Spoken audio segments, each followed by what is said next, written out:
As it relates to the elections, what did you see? What is most concerning? And are we doing anything to address it?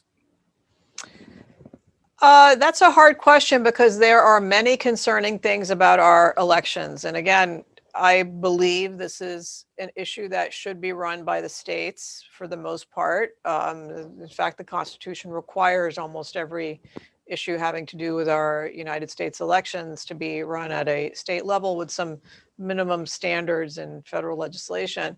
What we have seen for decades is, and by the way, both Republican and Democrat administrations, a failure to enforce those federal election laws that require the cleaning up of the voter rolls, that require some minimum standards. We don't do that. And states like California, for example, with 40 million people, the biggest population state in America, are habitual offenders in compliance with these federal statutes. And because they are, they get away with it. And in fact, we now have error-ridden rolls around the United States that include tens of thousands, hundreds of thousands, or even millions of people in Los Angeles County alone, as the state of California admitted, who do not belong on the voter rolls. So that is a recipe for disaster when you combine that with automatic vote by mail, like we had during this pandemic.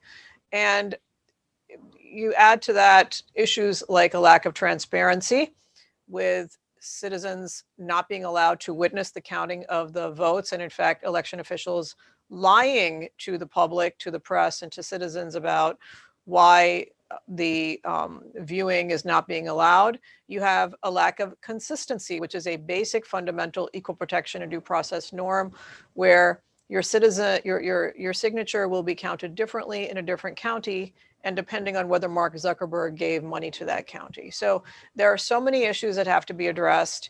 And the problem is that there's no quick fix to these issues for conservatives, if they're being honest, at the federal level. This is work that must be done state by state, lawsuit by lawsuit, intervention by intervention, and in the trenches. It's difficult. You cannot go on Fox News or, introduce a piece of sham legislation that won't pass and accomplish your goal. So I'm proud to be doing that hard work with Republican legal organizations and conservative groups. We are, spending a lot of time rolling up our sleeves and doing that hard work. But on the other side, we can easily see how the left is trying to solve this problem. And their problem is Republicans ever win an election. That's their problem. There's no talk of bipartisanship anymore in our country.